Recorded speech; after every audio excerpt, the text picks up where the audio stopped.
Job scarcity बहुत ज़्यादा बढ़ गया है। एक तरफ जहाँ अनएम्प्लॉयमेंट देखा जा रहा है, वहाँ दूसरी ओर ये भी माना जा रहा है यहाँ पे कि स्किल्ड लेबर हमें नहीं मिल रहा है, यानी स्किल्ड एम्प्लॉय नहीं मिल रहा है। ऐसे बहुत सारी चीज़ें कॉर्पोरेट वर्ल्ड में सुनने में आती है।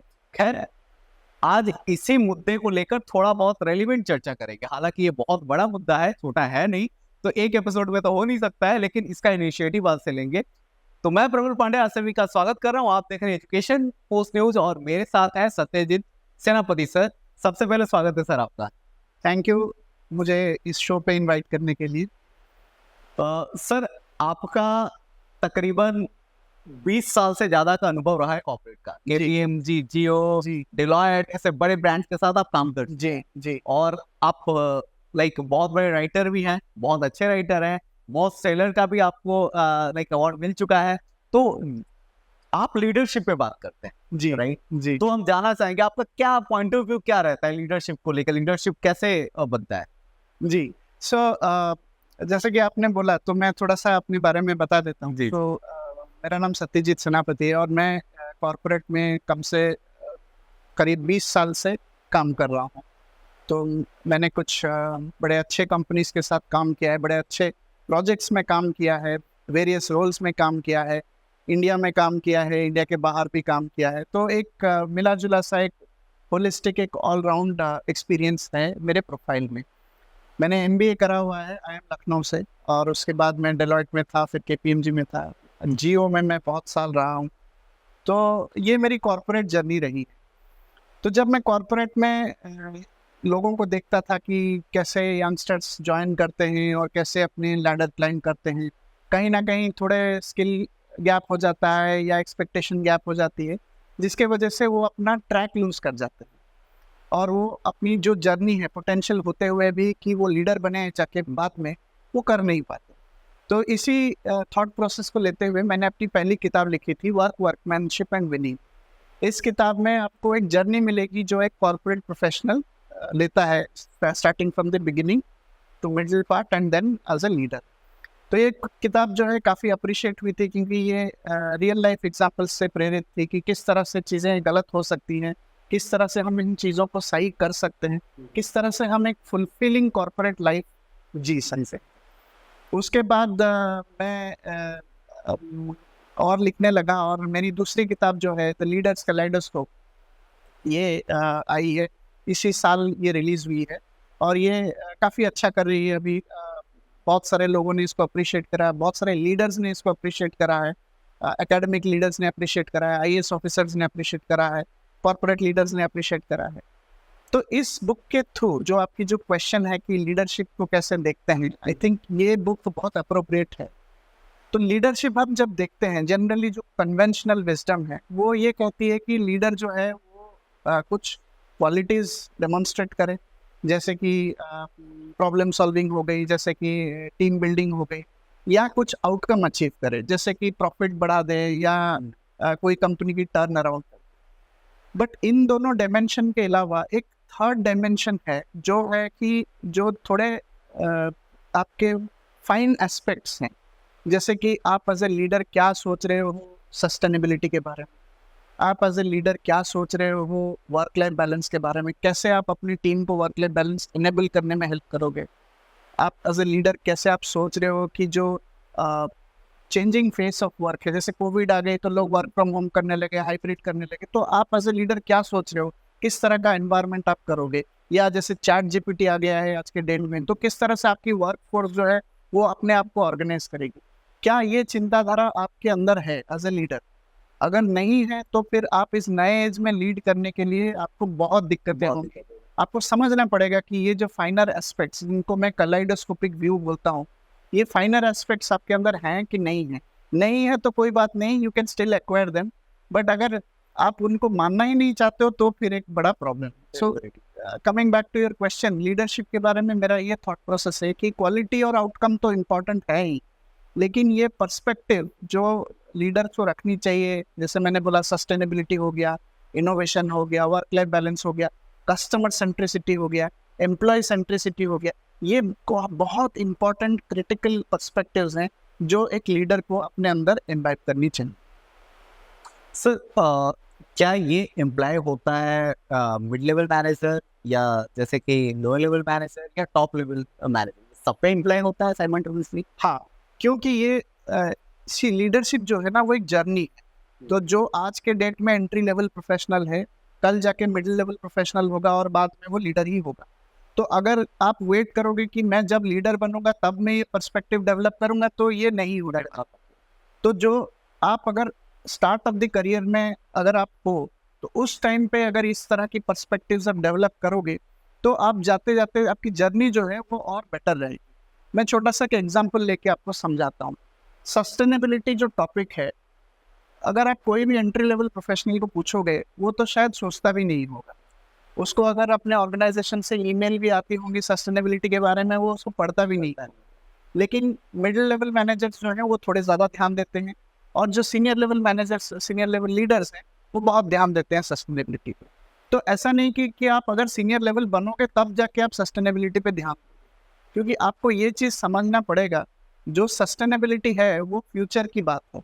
नहीं, एक्चुअली सर अभी के यूथ का माइंडसेट एक बना हुआ है हाँ। कि 1 साल 6 महीना काम करना है फिर स्विच करना है, हाँ, फिर ऑटोमेटिक मेरे को मॉनेटरी वैल्यू मेरा हाई होगा, मेरे को इंक्रीमेंट मिलेगा, तो वो एक माइंडसेट बना हुआ है। हाँ। तो क्या ये साइकोलॉजिकली सिर्फ मॉनेटरी वाला चीज है, या फिर जैसे कि बड़े ऑर्गेनाइजेशन देखते हैं कि इसका कितना टाइम सस्टेन किया है वहाँ पे एक प्रॉपर ऑर्गेनाइजेशन में, 1 साल 2 साल, हाँ। रिटेंशन रेट क्या है इसका, तो कैसे वो अपने आप को चेंज करे, वो चीज फैक्टर कैसे वो चेंज करे? देख, तो मेरा जो ओपिनियन है, एक्चुअली कंपनी चेंज करना कोई बुरी बात नहीं है, ठीक है। क्योंकि देखो, आप अगर कहीं कोई जगह पे खुश नहीं हो, तो आप अब कभी भी अपना 100% तो ऐसे भी नहीं दोगे। तो आप भी खुश नहीं हो, कंपनी भी खुश नहीं है आपसे, so what is the benefit of a relationship like that? आप चेंज करो। Monetary aspects early in the career बहुत इंपॉर्टेंट होता है, क्योंकि एंट्री लेवल पे सैलरीज कम होती है। तो आप अगर जंप करोगे 2 साल, 2.5 साल में, 1.5 साल में, तो आपकी जो सैलरी है वो बढ़ जाती है। तो मेरे हिसाब से उसमें कोई बुरी बात नहीं है। और आप जंप तभी कर सकते हो जब सामने वाली कंपनी आपको एक्सेप्ट करे, राइट? तो सामने वाली कंपनी तो आपको एक्सेप्ट कर रही है क्योंकि आपके पास स्किल है। तो इसमें मुझे कोई मतलब बुराई नहीं दिखती। लेकिन बात यह है कि एक पॉइंट के बाद मॉनेटरी वैल्यू, मॉनेटरी बेनिफिट, वो आपको और मोटिवेट नहीं करेंगे। वो कौन सा टाइम होता है? जब आप एक मिडिल लेवल मैनेजर के आसपास पहुंच जाते हो, मतलब मिडिल लेवल और लीडरशिप लेवल के बीच वाले एरिया में जब आप पहुंच जाते हो, so in terms of an experience band, जब आप एक 12 से 15 साल के बीच का एक्सपीरियंस आपका हो जाता है, उस टाइम पे आप वैल्यू ढूंढते हो कि मैं किधर रहूं जहाँ पे मैं और इम्पैक्ट कर सकूं, कंपनी के एसेट आप हाँ, मतलब मैं अपने लाइफ पे तो इम्पैक्ट करूं ही, प्रोफेशनली ग्रो करूं, प्रमोशंस लूं, मेरी सैलरी बढ़े, लेकिन साथ ही साथ मैं कंपनी में भी कुछ इम्पैक्ट करूं। एंट्री लेवल पे ये थॉट नहीं होता है। एंट्री लेवल पे generally thought very I focused होती है कि मेरी सैलरी क्या है और मैं कितना जल्दी प्रमोट हो सकता हूँ। लेकिन जैसे ही आपकी जो एज बढ़ती जाती है, एक्सपीरियंस बढ़ती जाती है, आप सोचते हो कि मैं कैसे कंपनी के लिए भी इम्पैक्ट करूँ। And that happens typically 10+ years experience के बाद। ये थॉट प्रोसेस थोड़ा ज़्यादा प्रेवलेंट है।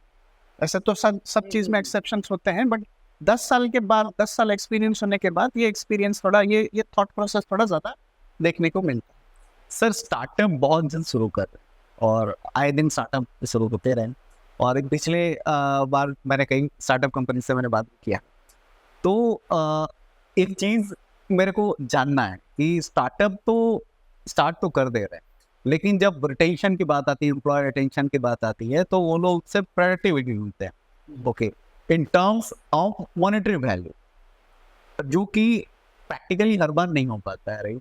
और वो लोग ज़्यादा टाइम तक उन लोगों को सस्टेन नहीं कर पाते हैं। तो क्या क्या खामियाजा, क्या क्या चीज, किन किन चीज़ों पर स्टार्टअप ओनर्स को ध्यान देना चाहिए, उन पॉइंट्स को, जो फैक्टर बहुत बड़ा रीजन बन सकता है आपका कंपनी को लॉन्ग टर्म ग्रोथ ना देने के लिए? अच्छा क्वेश्चन है। मैं खुद भी एक एंटरप्रेन्योर रह चुका हूँ। मेरी एक स्टार्टअप कंपनी थी टेक स्पेस में। तो होता क्या है कि जब आप एक स्टार्टअप को एनविजन करते हो कि मेरी जो स्टार्टअप है ऐसी बने, तो बहुत बार फाउंडर्स जो हैं, स्टार्टअप फाउंडर्स जो हैं, वो अपने विजन को ओवर एस्टिमेट कर लेते हैं। वो सोच लेते हैं कि जो इतना बड़ा चीज़ है वो इतना बड़ा नहीं है, वो बहुत बड़ा है। और उस चक्कर में अगर उनको फंडिंग वगैरह मिलती है तो वो ओवर हायरिंग कर लेते हैं। हाँ, ओवर हायरिंग कर लेते हैं, और इस तरह से, जिस तरह से उन्होंने सोचा है उस तरह से ग्रोथ आती नहीं है। जब ये चीज़ होती है तब उनको बाय फोर्स अपनी वर्कफोर्स को लेट गो करना पड़ता है, ले ऑफ करना पड़ता है। तो मेरी जो छोटी सी एक्सपीरियंस रही है एंटरप्रेन्योरशिप में, मैं हमेशा बहुत केयरफुली हायरिंग करता हूँ। कभी भी मैं एकदम ऑल आउट जाके हायरिंग नहीं करता। हाँ, इसके नेगेटिव पॉइंट्स भी हैं। कुछ वीसीज हैं जो बताते हैं कि वह स्टार्टअप जो है वो वैल्यूएशन चेज करे, और वैल्यूएशन चेज करने के लिए ग्रोथ होना बहुत ज़रूरी है। तो कहीं ना कहीं ये प्रेशर जो है ये इकोसिस्टम से भी आती है। ऐसा नहीं कि सिर्फ फाउंडर ही गलत है या वीसी गलत है, कहीं ना कहीं ये इकोसिस्टम से भी आती है। आजकल आप देखो कितना प्रेशर है, हर एक स्टार्टअप फाउंडर को यूनिकॉर्न बनना है। हाँ, तो इस चक्कर में जो रहते हैं तो उनको वैल्यूएशन पे ध्यान देना पड़ेगा, और उस चक्कर में हायरिंग बहुत ज़्यादा हो जाती है। और स्टार्टअप में तो ऐसे भी एनवायरनमेंट केओटिक होता है, तो किसी की प्रोडक्टिविटी मापना भी बहुत डिफिकल्ट है। इस चक्कर में तो ऐसा तो नहीं कि एग्जीक्यूटिव लेवल एम्प्लॉय पिस जाते हो। एग्जीक्यूटिव लेवल एम्प्लॉय भी पिसते हैं, क्योंकि उनसे जो एक्सपेक्ट किया जाता है उनको हायर करने के टाइम पे बहुत बार वो डिलीवर नहीं कर पाते, क्योंकि स्टार्टअप जो है वो नया है, उसकी कोई ट्रैक रिकॉर्ड है नहीं, उसकी कोई हिस्ट्री है नहीं। वो चलेगी नहीं चलेगी बहुत सारे फैक्टर्स पर डिपेंड करता है। फाउंडर्स के विजन पर डिपेंड करता है, प्रोडक्ट मार्केट फिट पर डिपेंड करता है, किस तरह की टीम आपने बनाई है उसके ऊपर डिपेंड करता है, किस तरह की फंडिंग है आपके पास उसके ऊपर डिपेंड करता है। There are multiple reasons why a startup works. और जब एग्जीक्यूटिव्स ज्वाइन करते हैं और इनमें से कोई एक होता नहीं है, sometimes the executives do not get along with the founder. वो फाउंडर के साथ उनकी पटती नहीं है, वो अच्छा सोच के ज्वाइन करते हैं लेकिन उनकी पटती नहीं है, फिर वो पिस जाते हैं। ये बात भी सही, ये भी आपकी ऑब्जर्वेशन जो है सही है ऑब्जर्वेशन। अ, आपने सर स्टार्ट किया अपना जर्नी IIM लखनऊ से। जी, तो क्या आपने इनिशियल फेज पे क्या सोचा कि डायरेक्ट आपको कॉर्पोरेट में एंट्री करना है, या फिर उस वक्त आपने भी अपना विजन स्टार्टअप को लेके कुछ बनाया था? नहीं तो एकदम फ्री एंड फ्रैंक बात है, जब मैं पढ़ाई कर रहा था तब मैं सिर्फ नौकरी करने की सोच रहा था। सो उस टाइम पे कहीं भी मेरे दिमाग में ये स्टार्टअप का करने का कोई आइडिया नहीं था। फ्रैंकली उस टाइम पे भी एनवायरनमेंट उतना कंड्यूसिव नहीं था। मैं 2004-5 की बात कर रहा हूँ। उस टाइम पे भी स्टार्टअप एनवायरनमेंट भी इतना कंड्यूसिव नहीं था। तो जॉब एनवायरनमेंट जो है वो ट्रेडिशनल वे था, और फॉर्चुनेटली अनफॉर्चुनेटली मैंने भी ट्रेडिशनल वेज ऑप्ट किया। और but at later point of time जब मुझे लगा कि हाँ मैंने काफ़ी एक्सपीरियंस गैदर कर लिया है, I can do a difference, मैं कुछ अलग कर सकता हूँ, उस टाइम पे मैंने सोचा कि चलो let's dive into doing a startup. और एजुकेशन सेक्टर में मैंने काफ़ी सारा काम किया हुआ था, तो एडटेक बिकेम माई चॉइस, क्योंकि एजुकेशन और टेक्नोलॉजी दोनों मेरी स्ट्रॉन्ग एरियाज रही। तो इसके वजह से मैंने edtech as a sector choose किया। IIM में जब आपने पढ़ाई खत्म की और वहीं पे आज आप जाके कभी कभी लेक्चरशिप भी देते हैं, जी और उसके साथ तकरीबन 20 साल का सफर रहा। जी इस बीच में आप लीडरशिप जो क्वालिटीज है वो खुद से अडॉप्ट किए होंगे एक्सपीरियंस के साथ। जी तो फ्लो कैसा रहा, स्टेज वो कैसे रहा? हाँ, सो जैसे मैंने बोला कि आप अगर एंट्री लेवल पे हो तो आपसे कंपनी कुछ एक्सपेक्ट करता है कि आप जो है आपकी डिलीवरेबल सही से करो, जो आपको दिया गया है वो काम सही से करो। जैसे ही आप थोड़ा सीनियर हो जाते हो और मिड लेवल पे आ जाते हो, जब आप मैनेजरियल रैंक संभालने लगते हो, तब आपसे एक्सपेक्ट किया जाता है कि आप टीम को हैंडल करो, आप टीम से काम निकलवाओ, टीम को प्रोडक्टिव बनाओ, टीम को हाई परफॉर्मिंग बनाओ, आप अपनी ओनरशिप लो, रिस्पॉन्सिबिलिटी लो, अकाउंटेबिलिटी लो। ये सारी चीज़ें बहुत इंपॉर्टेंट होती हैं। जैसे ही आप एक मैनेजर लेवल से एक लीडर लेवल पे जाते हो, तब कंपनी आपसे कुछ और एक्सपेक्ट करती है। कंपनी एक्सपेक्ट करती है कि आप जो है आप पूरी एंड टू एंड ओनरशिप लो, आप end to end capability develop करो, लोगों को डायरेक्शन दो, कोचिंग करो, मेंटरिंग करो, build high performing teams again, but who are able to take up the next level of leadership. तो ये जो एक्सपेक्टेशन है, ये ऑन दी जॉब समझना थोड़ा मुश्किल है। जो मेरी जर्नी रही है, मैंने अपने जर्नी में बहुत सारे चीज़ अच्छे भी किया है और बहुत सारा गलती भी की है। तो गलतियां जब मैं करता हूँ तब मैं उनसे सीखता हूँ। तो मेरे I have been very fortunate कि मेरे बॉसेस थोड़े they have been very kind कि हाँ चलो ये गलती किया, तो मुझे वो सिखाते थे। तो मैंने ये जो पर्सपेक्टिव डेवलप किया है कि हर लेवल पे एक्सपेक्टेशन अलग है, अगर आप ये चीज़ समझ जाओ तो क्या होता है, आपकी जर्नी थोड़ी स्मूथ हो जाती है। तो मुझे थोड़ा टाइम लगा, और मैंने थोड़े टाइम के बाद ये चीज़ समझा कि अपने करियर को कैसे देखना चाहिए, सो दैट आप लर्निंग उससे ले सको। अगर मेरे पास एक कोच होता जो आज के एग्जीक्यूटिव कोचेस हैं या करियर कोचेस हैं, ये बहुत हेल्प करते हैं क्योंकि ये आपको वो पर्सपेक्टिव बहुत जल्दी दे देते हैं, जो कि हमको हमारे टाइम पे इतना था नहीं, तो हमको ये चीज़ ऑन दी जॉब खुद से सीखना पड़ा। टाइम लगा लेकिन हम खुद से सीखे। 20 साल के तजुर्बे के बाद जब अब फाइनली वो चीज़ अब किताब में लिखना चाहा, तो क्या सारी चीज़ें को कैसे आपने इम्प्लाई किया, कैसे रेक्टिफाई किया, फिल्टर आउट किया, तब जाके वो किताबी भाषा में वहाँ पे अप्लाई कर जी, जी। बहुत अच्छा क्वेश्चन है। सो देखिए, मेरा एक मानना है कि जो किताबें हैं ना, सेल्फ हेल्प बुक्स जनरली, वो इतने फ्रेमवर्क और इतने डिटेल में चले जाते हैं कि उनको पढ़ के आपको अच्छा लगेगा, लेकिन आप उसको एग्जीक्यूट नहीं कर पाओगे, रियल लाइफ में एग्जीक्यूट नहीं कर पाओगे। तो मैं जब लिखता हूँ, मेरी एम्फेसिस हमेशा रहती है कि मैं रियल लाइफ इंसिडेंट से लिखूँ, लोगों के एक्सपीरियंस से लिखूँ कि अच्छा, ये ऐसा एक सिचुएशन है, एज ए मैनेजर मैं एक टीम में कॉन्फ्लिक्ट कैसे हैंडल करूँ। तो मैं हमेशा रियल लाइफ चीज़ें लिखता हूँ कि किसी एक मैनेजर ने जो इसको जिसने अच्छे से हैंडल किया है, उसको उसका जो सिचुएशन है उसको कैसे मैं एक लिटरेरी फॉर्म में उसको एक बुक में निकालूं। सो मेरी जो राइटिंग है वो थोड़ी ऐसी है कि आप उसके साथ रिलेट कर पाओ, जो आप समझने में भी आसान हो, लैंग्वेज भी इजी होती है और जो आप फॉलो कर सको। अगर आप फॉलो नहीं कर सकते तो फिर ये फ्रेमवर्क सबके कोई वैल्यू नहीं। टोटली मतलब सिनेरियो बेस्ड। हाँ, मतलब सिनेरियो बेस्ड है, रियल लाइफ है। और मैं काफ़ी सारा एग्जाम्पल फिक्शन मतलब मूवीज़ वगैरह से भी लेता हूँ, क्योंकि मूवीज़ में से स्टोरीज जो हैं वो बहुत स्टोरी टेलिंग जो एक आर्ट है वो बहुत इजीली चीज़ों को कन्वे कर देता है और लोगों को समझ में आता है। सो मेरी जो राइटिंग है वो थोड़ी सिंपल है, मतलब it borrows heavily from my own experiences and observing people how they are, किसकी करियर कैसी है, स्टार्टअप्स की जर्नी कैसी, मैं उसके ऊपर ज़्यादा लिखता हूँ। सर ये तो बहुत सारी बातें अलग हो गई, हालांकि फिर से अब वही पॉइंट पे आते हैं जहाँ से मैंने शुरुआत की थी। जी। अगर किसी को एग्जाम्पल, अगर मेरे को कोई किसी को हायर करना हो, तो मेरे को मैनेजर रोल के लिए चाहिए, तो उसके अंदर मेरे को लीडरशिप क्वालिटी देखना होता है। हाँ। तो मैं आइडेंटिफाई कैसे करूँ वो लीडरशिप क्वालिटी, हालांकि बहुत कम टाइम है एक्सप्लेन करने के लिए, फिर भी कुछ चुनिंदा पॉइंट्स बता दीजिए। हाँ, तो मेन बात है कि अगर आप किसी मैनेजर को हायर कर रहे हो विद लीडरशिप पोटेंशियल, दोनों में जो सबसे बड़ा डिफरेंस है वो ये है कि ये दोनों अलग रोल्स हैं। ओके। और ये दोनों रोल्स का बहुत महत्व है। बहुत बार आप ऐसा सोशल मीडिया में देखते हो कि वो मैनेजर को मतलब ईविल बता देते हैं और लीडर को गॉड बता देते हैं, बट ऐसा है नहीं।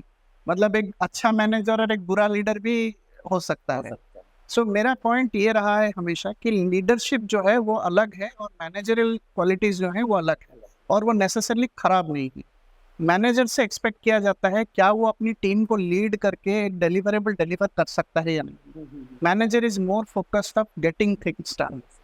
तो अगर आप मैनेजरियल क्वालिटी मेजर कर रहे हो एक पर्सन में, तो आप उसकी एबिलिटी देखो कि क्या वो ओनरशिप लेके डिलीवर कर सकता है, उसकी डेलीगेशन एबिलिटीज कैसी हैं, उसकी अकाउंटेबिलिटी कैसी है। अगर आप उसको कोई ब्लेम करते हो तो वो अपनी ब्लेम क्या अपनी टीम को पास कर देता है, या वो अपने ब्लेम को खुद लेता है और मतलब his line is in the net. ये इंटरव्यूज में पता करना थोड़ा मुश्किल है। हालांकि there are various ways you can deal with it, जैसे बिहेवियरल क्वेश्चंस होते हैं, उनमें आप उनको सिनेरियो बेस्ड क्वेश्चंस पूछ सकते हो जो मैनेजरियल क्वालिटीज को मेजर करते हैं। Leadership, on the other hand, is slightly different. Leadership is always about big picture. It is always about people. It is always about making and taking people together. तो ये जो qualities हैं ये भी आप मेजर कर सकते हो थ्रू बिहेवियरल क्वेश्चंस। बट आपको ये चीज़ समझना पड़ेगा, जो भी आप इंटरव्यू कर रहे हो, मतलब जो भी इंटरव्यू कर रहा है और असेस कर रहा है कैंडिडेट को, कि ये दोनों क्वालिटीज अलग हैं। एक बढ़िया manager may not result into a great leader, या एक खराब manager might become a better leader also, क्योंकि स्किल्स अलग हैं। ठीक है, तो इसके लिए बहुत इंपॉर्टेंट है कि आप ये समझो कि आप जो असेस कर रहे हो वो किस क्वालिटी के लिए असेस कर रहे हो। तो अगर आप एक कैंडिडेट में दोनों क्वालिटी देखना चाहते हो तो आप उनको बारी बारी से असेस करो, टेक योर टाइम, क्योंकि लीडरशिप हायरिंग हो या मैनेजरियल हायरिंग हो, गलत हायरिंग हो जाती है तो बहुत मुश्किल हो जाती है। टीम के लिए भी खराब है, कंपनी के लिए भी खराब है। वो लोग स्टिक नहीं करते, फिर चले भी जाते हैं, तो मुश्किल हो सकती है। But net what I am trying to say, as you said, it is a very big topic. एक मतलब छोटे क्वेश्चन में इसको कवर करना नहीं, बहुत मुश्किल है। बहुत मुश्किल। बट फंडामेंटली आपको ये समझना है कि ये दोनों स्किल अलग हैं और दोनों स्किल एक आदमी में होना भी पॉसिबल है, लेकिन आप जब एसेस करो तो आप इनको अलग अलग एसेस करो through different behavioural questions, scenario based questions. आप उनको केस स्टडीज भी दे सकते हो। So there are various tactical ways of measuring these qualities. I think so. Our audience also will get confused little bit. Like, I want to know just which are the leadership role, job role, and which are the managerial job. What are the differences? In terms of their responsibility. Responsibility. See managerial job, जैसे मैंने बोला, managerial job focus करता है कि जो आपकी project है वो आप डिलीवर कर रहे हो, ठीक है। लीडरशिप रोल जो है वो फोकस करता है कि अगर आपके प्रोजेक्ट डिलीवरी में प्रॉब्लम्स आ रही हैं तो उन अड़चनों को कैसे दूर किया जाए, उन प्रॉब्लम्स को कैसे हैंडल किया जाए, कैसे प्रोग्रेस किया जाए। अगर एक ही इंसान होगा या दूसरा इंसान होगा? ये दो इंसान हो सकते हैं, क्योंकि managerial level start from the middle levels, team leads and all, हाँ, वहाँ से स्टार्ट हो जाता हाँ, और लीडरशिप लेवल स्टार्ट होता है थोड़ा सा सीनियर रैंक से, सीनियर लेवल पे। जैसे 15 साल प्लस मार्केटिंग हेड हो गए, मार्केटिंग हेड हो गए, या आपके जनरल मैनेजर हो गए कोई डिवीजन के, या आपके वाइस प्रेसिडेंट हो गए कोई डिवीजन के। इस तरह के जॉब टाइटल्स होते हैं उसमें। एक VP can also be a manager. मतलब मैं क्या बोलना चाहता हूँ कि सेपरेट, मतलब designation is not the only measure of leadership और managers. VP can also be a leader, he can also be doing a managerial role.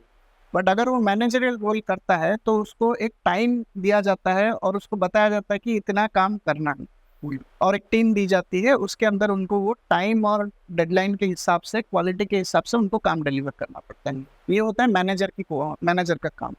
जो लीडर का काम होता है, अगर उसी सेम प्रोजेक्ट में एक लीडर, तो उस लीडर का काम होता है वो टीम को एक साथ जोड़े रखे, टीम को अलाइन करके रखे, फोकस रखे, टीम में प्रॉब्लम्स आए तो उनको सॉल्व करे, टीम की जो ओवरऑल प्रोग्रेस है उसको देखे, और अगर कोई जगह पे कहीं पे टीम अटक रही है तो उसको नया डायरेक्शन दे। ये सब लीडर का काम होता है, मोटिवेट करे, ये सब लीडर का काम होता है, अगर एक टीम सेटअप में आप बात करें तो। बात अगर सर आपसे किया जाए तो खुली किताब है, लंबा चलता रहेगा जी, तो इसके लिए दोबारा से और एक एपिसोड प्लान करेंगे सेपरेट टॉपिक पे। तो फिलहाल के लिए ज्यादा लंबा टाइम ना लेते हुए, बहुत अच्छा लगा सर आपसे बात करके। काफी सारी चीजें मेरे को स्पेशली बहुत कुछ जानने को मिला है, जो कि बहुत ज्यादा हेल्पफुल रहेगा अभी मेरे को मेरे ऑर्गेनाइजेशन में काम करने के लिए। थैंक यू, बहुत अच्छा लगा। आपने वी हैड दिस, हमारा जो इंटरेक्शन रहा है मुझे भी बहुत अच्छा लगा, और या हम देखते हैं कैसे आगे ले सकते हैं इसको। श्योर सर जी। ये थी खास बात सत्यजीत सेनापति से। इसी के साथ मैं प्रफुल्ल पांडे इजाजत लेता हूँ, तब तक के लिए बने रहे हमारे साथ एजुकेशन पोस्ट न्यूज पे।